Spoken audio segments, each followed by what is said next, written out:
Thank you for dialing in to another series of Exasol webinar. I'm Thomas Degen, I'm Solution Engineer, and I would like to introduce you all to some kind of architecture guidance and patterns that have established amongst the past decade around complicated data analytics pipelines. This architecture pattern is called shift left, and it eventually helps you to simplify your complicated, convoluted pipeline architecture at your enterprise and company where you're working for.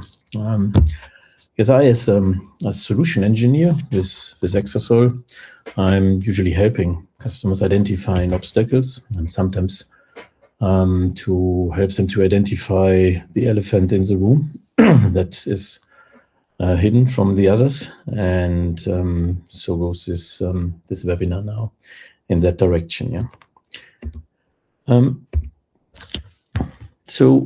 am I coming from? Just a little bit about the hygiene here for the webinar series. So there's the chance for you to submit questions during the course of action, which is captured by a colleague of mine, Robert. And by the end of the webinar, we will walk through the questions, and I try to answer them as good as possible as I can. Yeah. So feel free to sit back, relax, listen, dial in, and when something hits your brain, then submit it into the chat for later Q&A session. Where I'm coming from, yes, I'm coming from eventually complex architectures, complex data engineering pipeline scenarios that have established in the last decade as lakes, lake houses with certain prominent suppliers and vendors like Databricks, Snowflakes, and others. This concept, it's called Medallion architecture. You mustn't name it Medallion architecture. Yeah, it could be completely different architecture called at your site, and eventually you have implemented an Medallion architecture in your site, which is doing the same kind of notion that these architectures do. They get raw data and store them, just for historian purposes, for auditing purposes.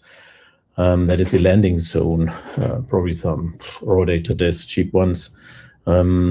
No data is normalized, no data is changed, it's just stored for later curating purposes. And that happens then eventually into the silver layer, where you take the data, clean it, initially normalize it, validate it eventually. Maybe you've got in the bronze layer also some kind of validation logic applied to, in case inbound events do not validate, they go to a dead letter queue or something where it gets cleansed up manually after the fact or automatically. The highest layer, the gold layer, gold standard, is then when eventually the silver data is again taken and then prepared in a way that then your business users, analysts, and who's ever interested in machine learning jobs and the likes can use it. Yeah. And the idea behind is that data should simply walk through certain steps as part of being acquired, sourced, upgraded to this gold layer throughout your technologies, and there be at the real-world data highest quality level as achievable, which gives the best results. As always, garbage in, garbage out. When you do not increase data quality, improve data quality, then your analytics on top of the gold layer are little to less worth it. The Medallion architecture, promise versus reality. So what has started eventually when you've implemented your first pipeline, DAG is called directed acyclic graph, and that's in essence in data engineering the notion that data that is arriving, going from one node to another, will never circle. So it is acyclic contract included, and will of course change throughout the nodes, probably its structure or format, and ending somewhere. And these kinds of pipeline technique, where you've started with a couple of ones, I eventually copied and pasted, multiplied, and convoluting your architecture, similar to earlier spaghetti architectures, in a sense that you're having established after a while, eventually lots of duplicates, redundancies, and of course unneeded graphs and pipes that are halting you up from being productive. New pipelines take weeks to deliver. They are wasting much more compute costs, and they let your data engineering force eventually be stalled with maintenance tasks instead of implementing new business, new value for your enterprise. This is convoluted Medallion anti-pattern that is explained here. For storing raw data in the bronze layer, you're just building up piles of raw data tables from different sources without the need. So pipelines are in multiple parallel ways and modes for different use cases, just ingesting the same and store it somewhere else. Data quality issues are propagated further downstream. And of course, eventually, the schema enforcement at source doesn't happen. It's not there. There's the silver layer junkyard, and here you will have eventually hundreds of parallel transformations. Eventually, with some responsible owner, but later on, when you've started to evolve more and more pipeline graphs and the likes, it's getting unclear who owns it. Logic is overlapping across business units, across actually the owners, your users, your end users, finance, marketing, analytics, data. It's all doing same data differently, transforming in the silver layer, making it spaghetti-like chaos at that silver layer junkyard. And then you've implemented in your data validation logic, which might happen here 40-50% in the wrong layer. Come later on to this. And of course, when you are having failures, they are cascading, and you see them later on upstream, especially when schemas are changing. But now it's shift left. Shift left is actually just core concept to move validation, enrichment, and governance more upstream, closer to the data source. In essence, consumers receive already clean governed data and can work eventually immediately on it.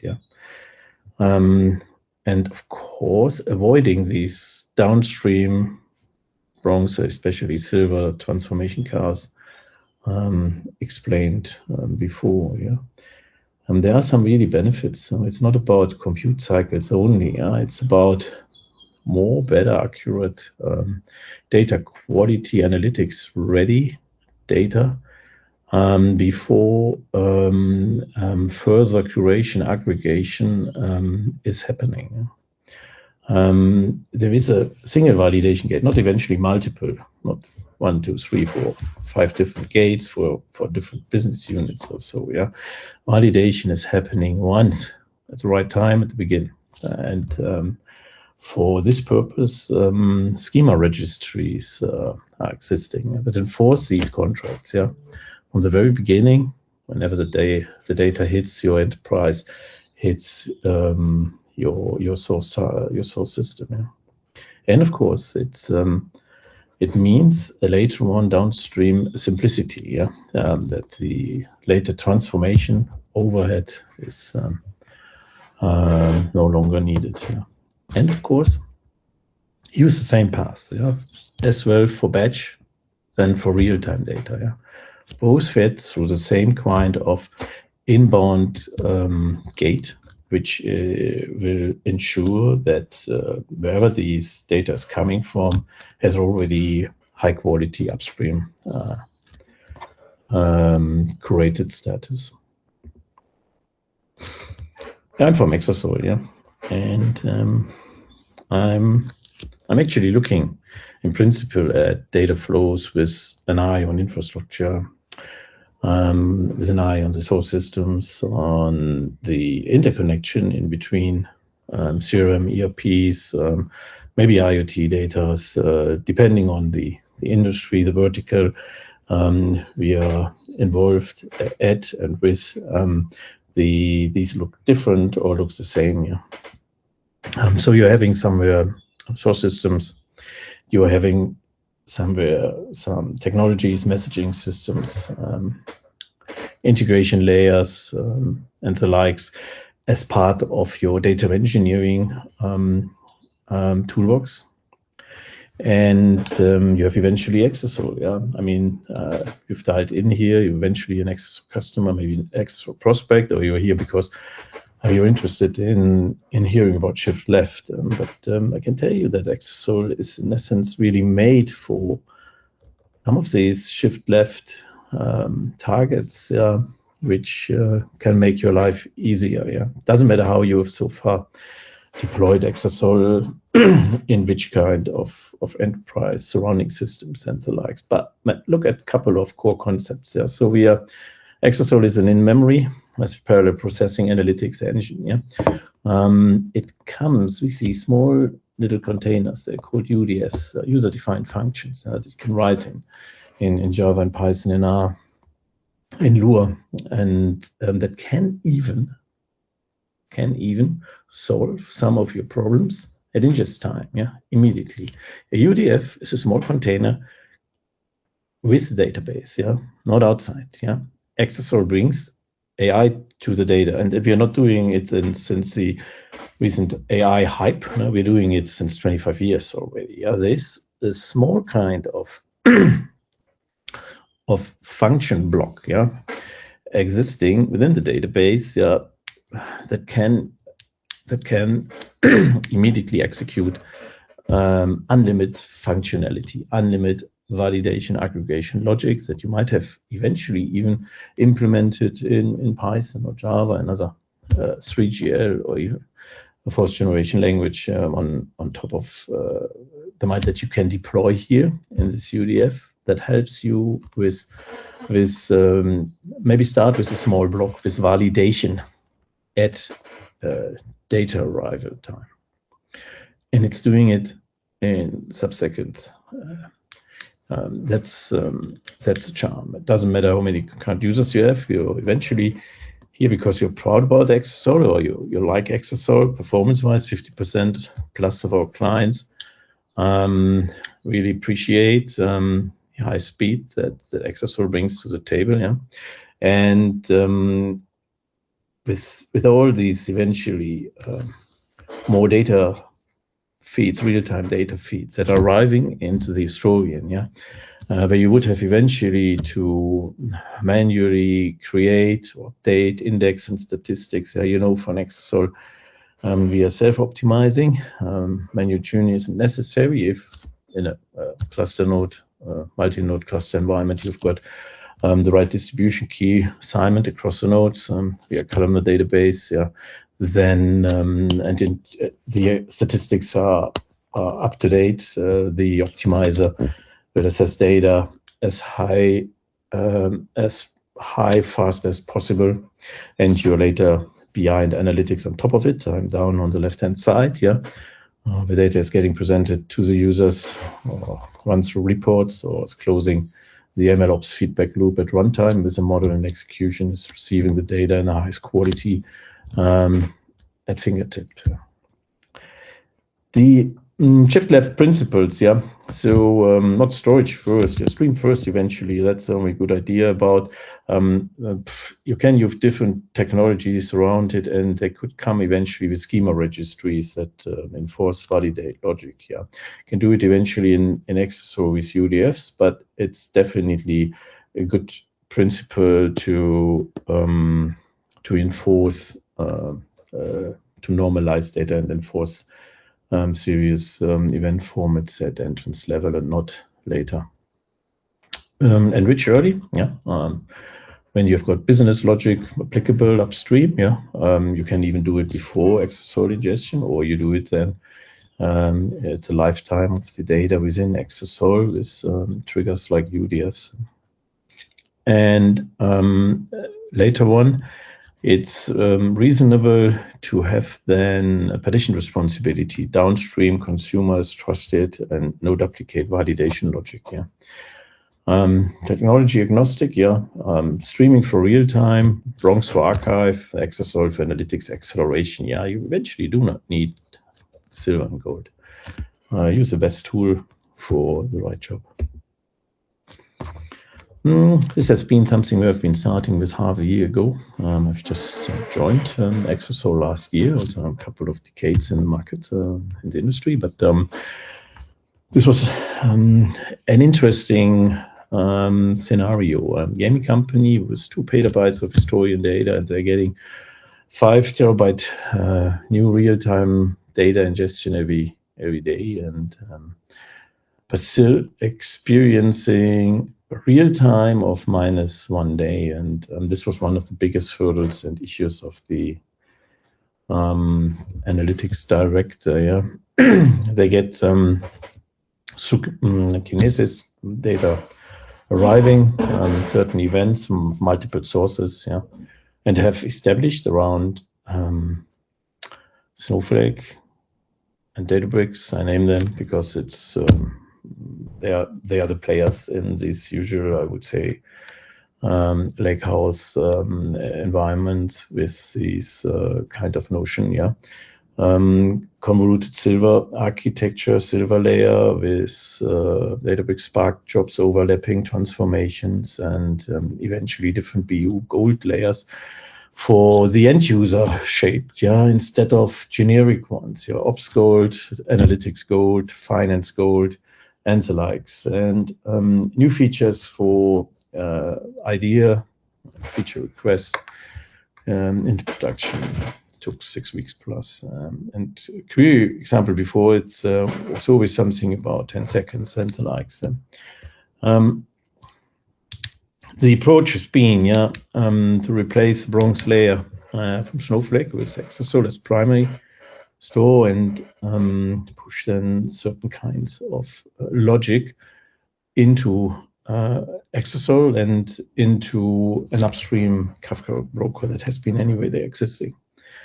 And this was certain kinds of collapsing the silver and gold transformation layers. Sorry, I think I mentioned Snowflake as Bronx, but that's not true. That's actually, Snowflake has been the golden layer, while Databricks has been bronze and silver here in the very beginning. Yeah, the change data capture logic, because okay, going back a little bit here to this client situation, they had actually 2 Databricks bronze silver layers, and the final gold layer has been in Snowflake established. Yeah, and Databricks was supposed to remain initially system of record.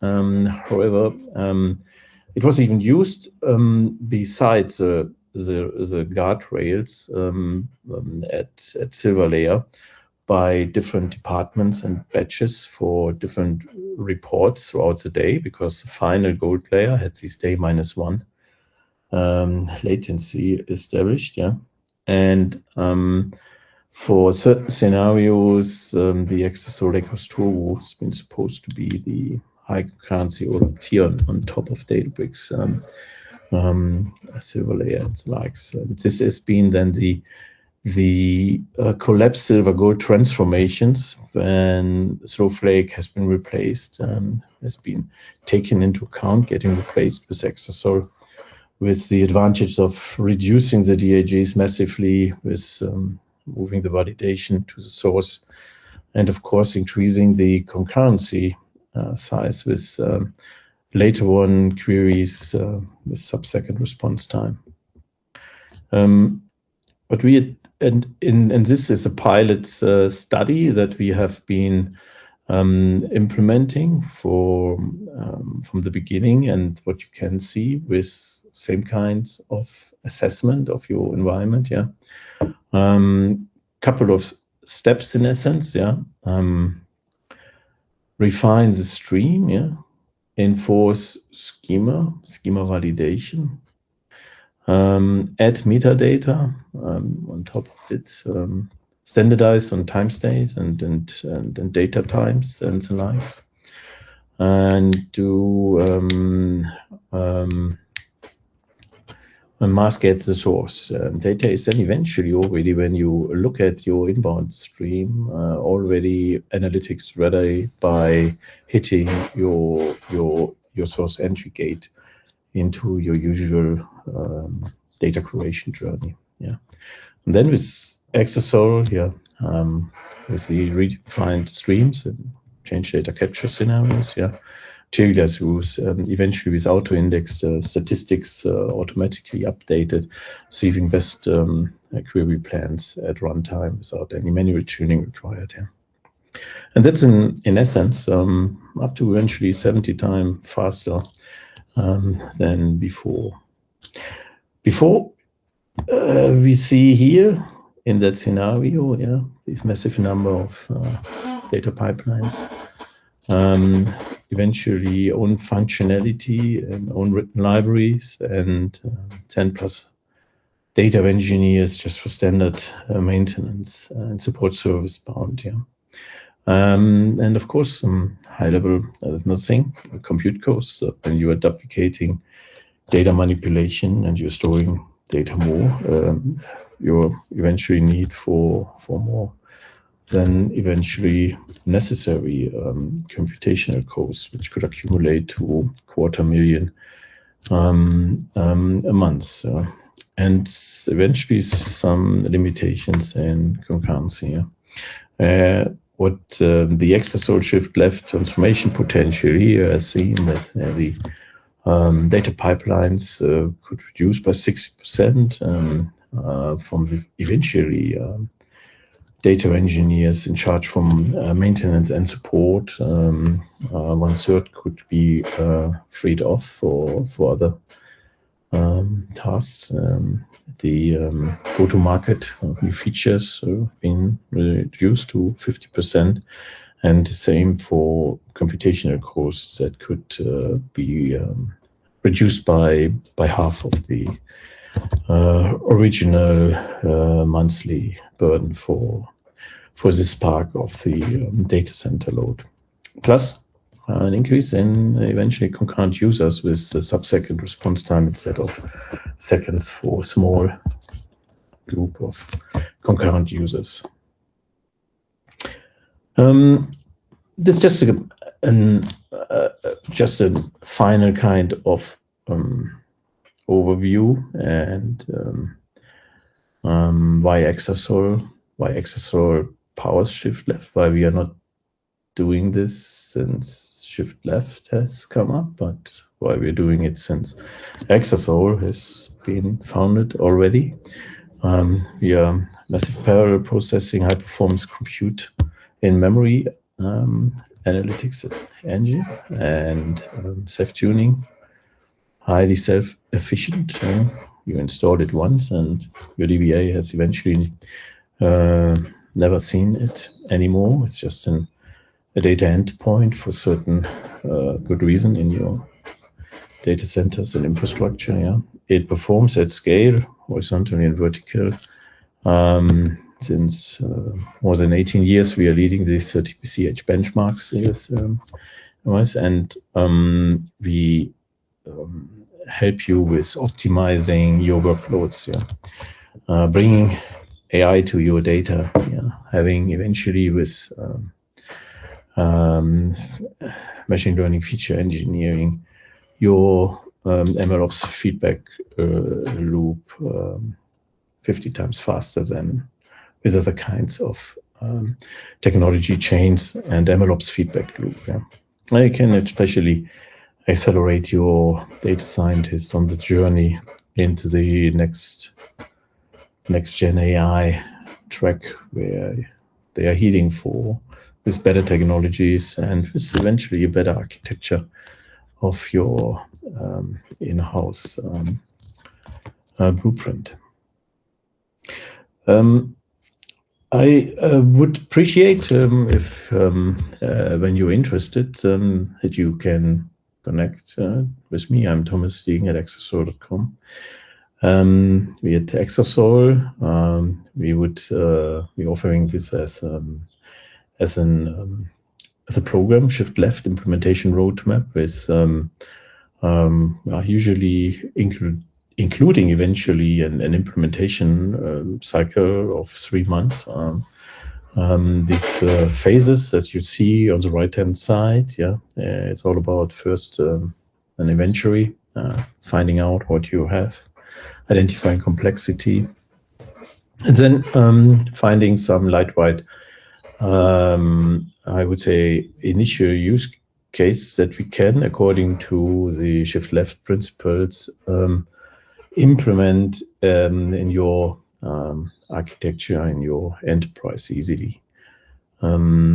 We would then, as part of a pilot, refine eventually data, into, for testing purposes, into a spin-off Exasol SaaS cluster environment for testing purposes, with eventually change data capture, configuration for incremental updates and the likes. And we might, when you were at Databricks a user, we might even benchmark.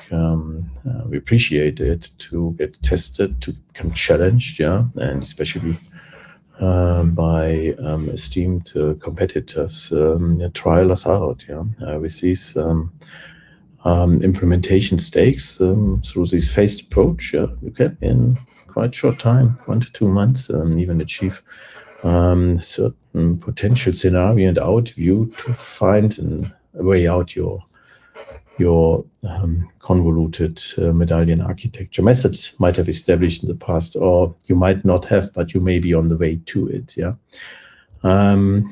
Target is reduction of the data pipelines, increase delivery velocity, and of course cut costs as well, from the data center compute costs to your to the cost for FTEs and stuff that you've got these days to run your data pipelines at minimum. And I would like to just jump now into a small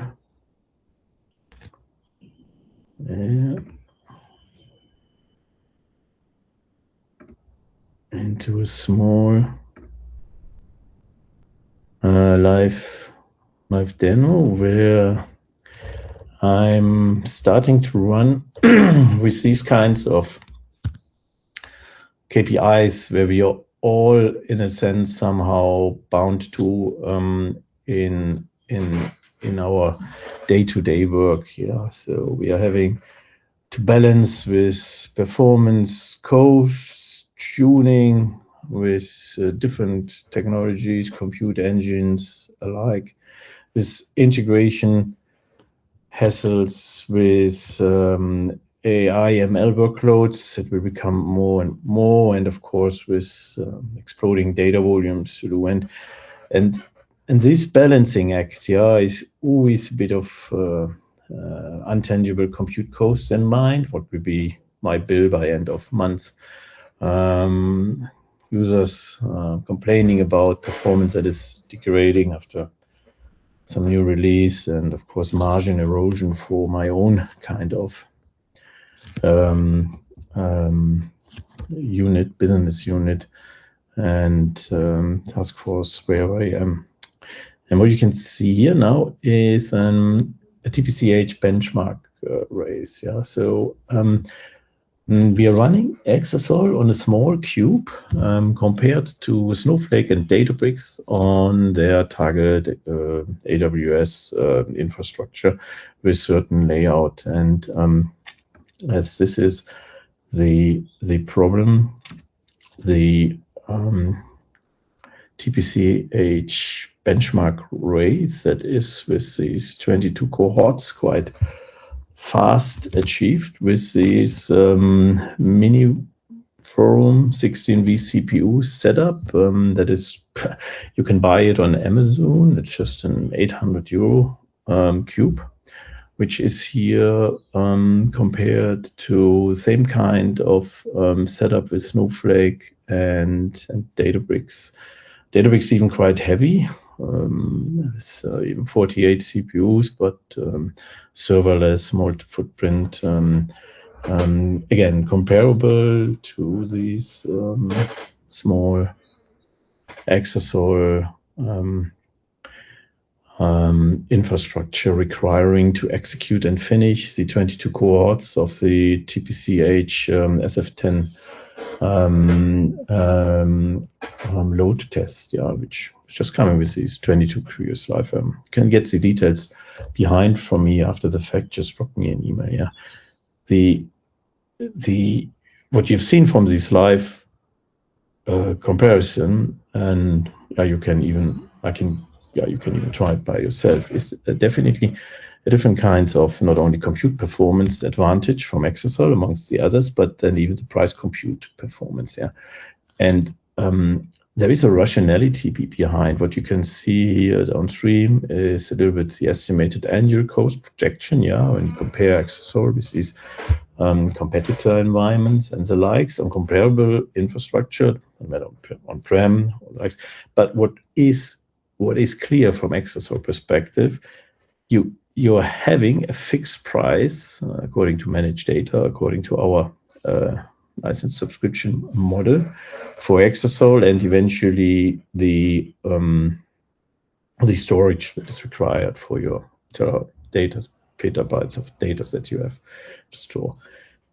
The compute infrastructure, that might change according to your needs or so. That is depending on the infrastructure from a hyperscaler perspective that you chose. While the others are having fixed prices according to pay as you use the services for certain tasks, which sum up here for Snowflake, for this TPCH benchmark continuously running 1,384 hours with throughput here achieved queries per hour, just $40,000 US, while with nearly 10 times throughput, yeah, you pay half the price and your cost projected for Exasol. And yeah, the lead from the end is in this benchmark than Databricks with even 3 times higher annual cost associated for just executing these kind of query sets on and on. And if there's another switch here where you can then even look for different kinds of additional data centers that you might want to roll these scenarios out, and you can see then here immediately this massive difference in between Exasol for same compute performance, better compute performance compared to the esteemed competitors.